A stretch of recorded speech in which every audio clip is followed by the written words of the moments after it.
For 3 years in the early 1950s, troops from the United States fought a very costly war in Korea. The battle to keep the communist North from conquering the South is sometimes referred to here in America as the Forgotten War.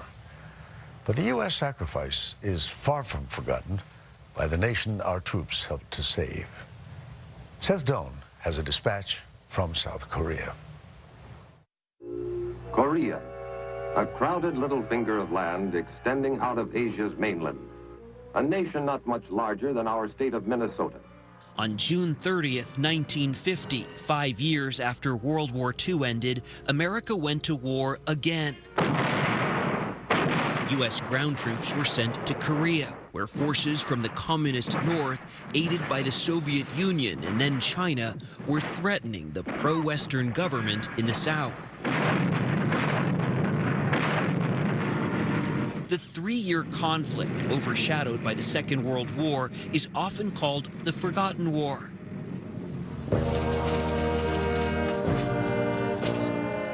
And these are its forgotten victims, the families of nearly 8,000 men still classified as missing in action.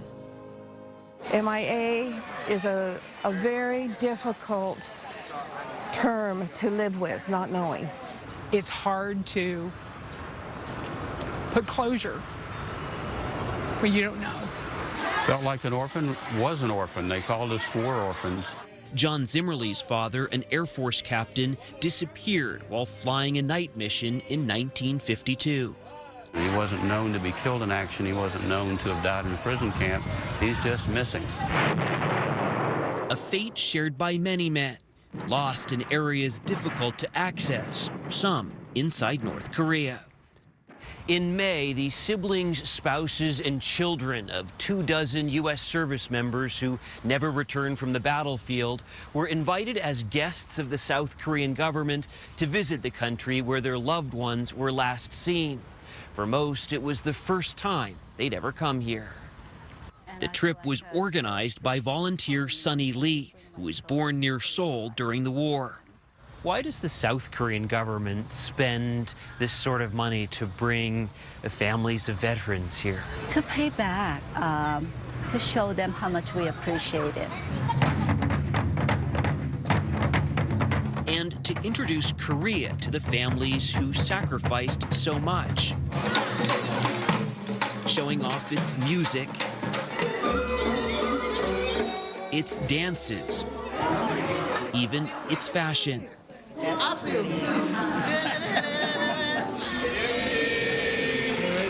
Families paid for half of the flight. Everything else was picked up by the South Korean government. It's overwhelming. Suzanne Schilling's dad, a Marine pilot whose plane was shot down over North Korea in 1952, was honored as a hero. We all thought it was a tour of Korea. We'd see battlefields, we would see memorials. Had no idea that they were going to celebrate us at the level that they did. Memorial services were held at the National Cemetery,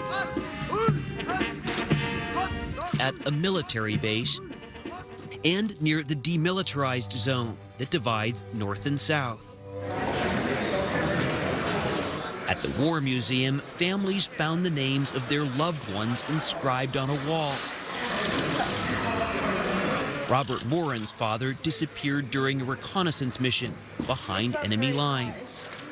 I've never seen him memorialized or commemorated or anything of that nature in the United States. And to come all the way to Korea and see his name on the wall was a shock, a surprise, and something I was not emotionally prepared for at the time. Morin was also not prepared to see South Korea's appreciation for America's role in a war fought more than 60 years ago. The authenticity of their gratitude is astonishing.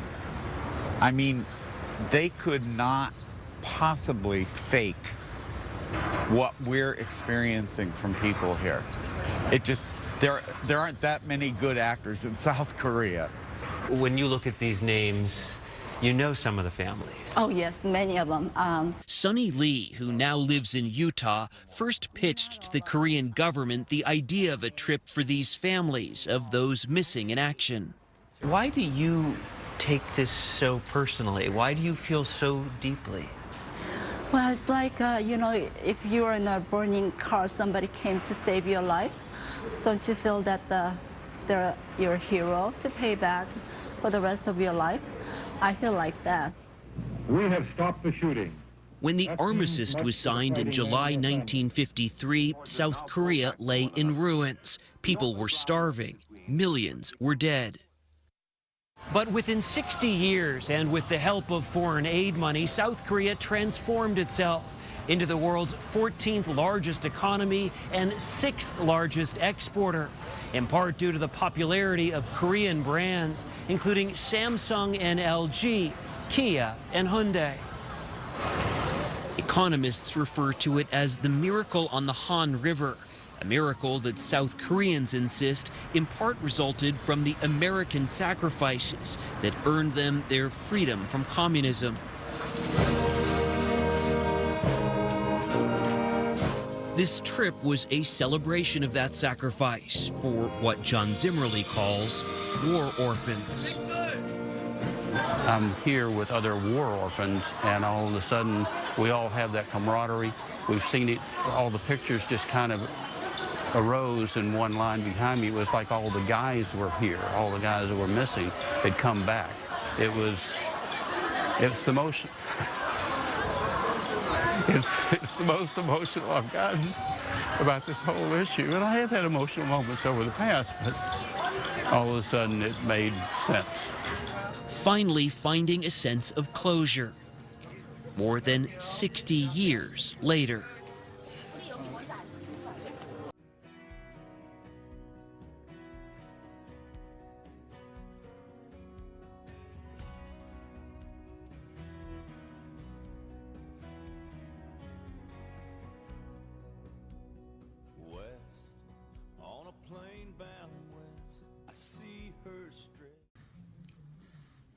What is your name? Sergeant Michael Glowcheck. How long have you been in the Marines? 9 years. What is your favorite aspect about serving in the Marine Corps? The physically challenging portion and the machine guns. What do you do in the Marine Corps? I'm a machine gunner. Where have you? Oh, sorry. Where have you deployed to? All around the world. Specifically, recently Iraq. Before that, everywhere in the Middle East, Japan, Pacific. What's when people talk to you about Veterans Day, since you're actually in the military and you are a veteran, what's kind of your thoughts on Veterans Day, or what's important to you on Veterans Day? The people who served before me to make it worthwhile and meaningful. And if you could say anything to a high school class about serving in the military, what would it be? It's a difficult one. I would say that if you need camaraderie, if you want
they're inert rounds, so they're just basically just look.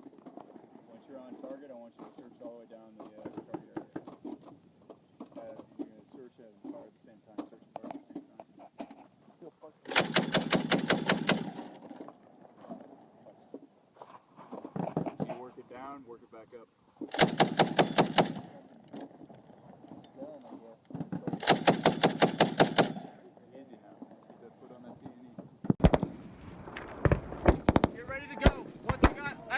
you know if the destruction criteria is met.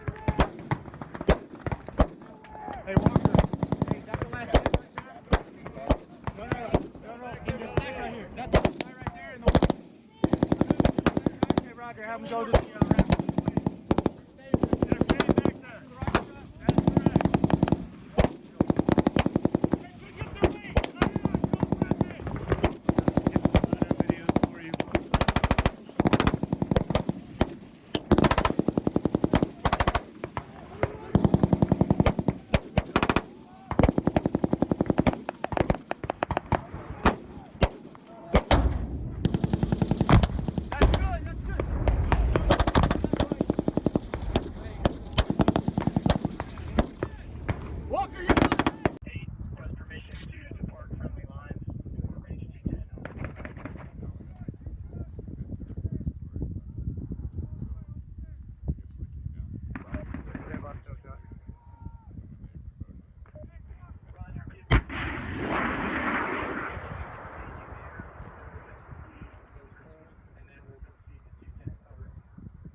Our veterans are all around us.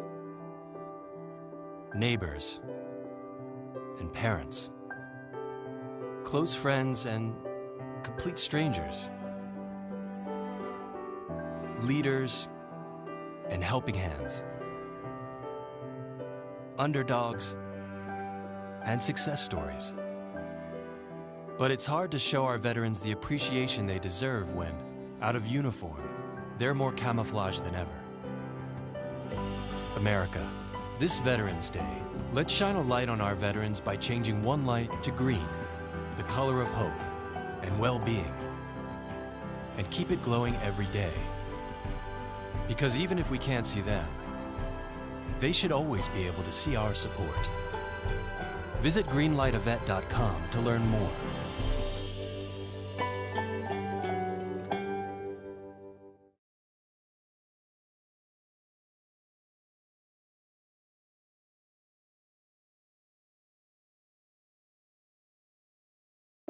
I vividly remember as a young girl watching my father polish and lace his boots and take great pride in his uniform, and he expressed that pride to me in everything he did, not only his words but his actions, and I think it really curbed what I wanted to do with my life. Can you pause up? My name's Lauren Trathan. 70% of who I am was shaped by the Army. I'm a lot more confident than I was before I joined the military. I hold my head a lot higher. It's very out of body when you first get out of the military and you're not having to put on your uniform every day anymore. You almost feel lost.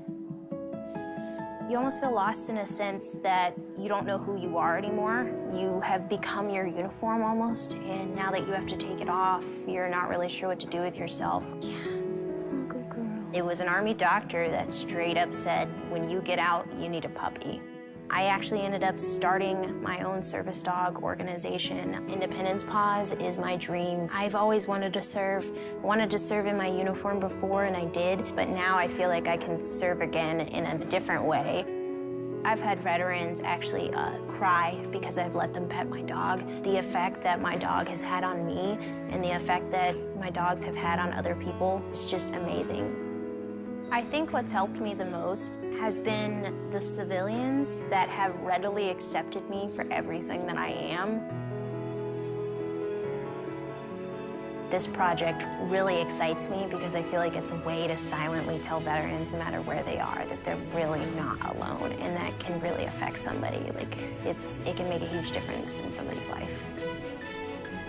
Change one light to green to show your support. Learn more at greenlightavet.com.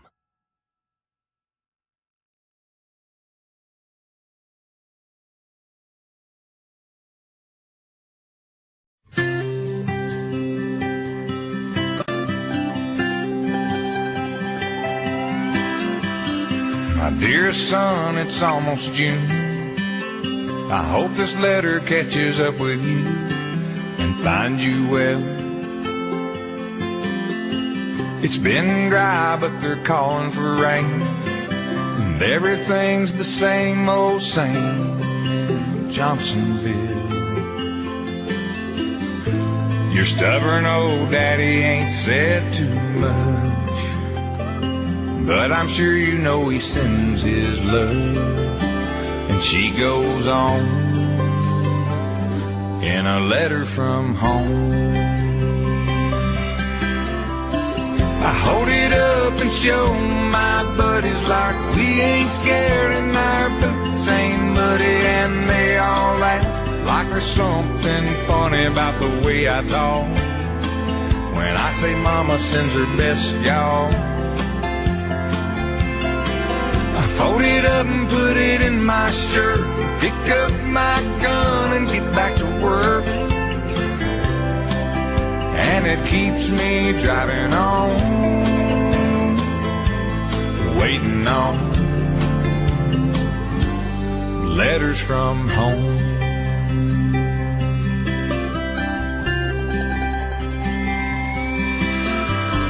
My dearest love, it's almost dawn. I've been lying here all night long, wondering where you might be. I saw your mama and I showed her the ring. Man on a television said something, so I couldn't sleep. But I'll be alright, I'm just missing you. And this is me kissing you, X's and O's, in a letter from home. I hold it up and show my buddies like we ain't scared and our boots ain't muddy, and they all laugh 'cause she calls me honey, but they take it hard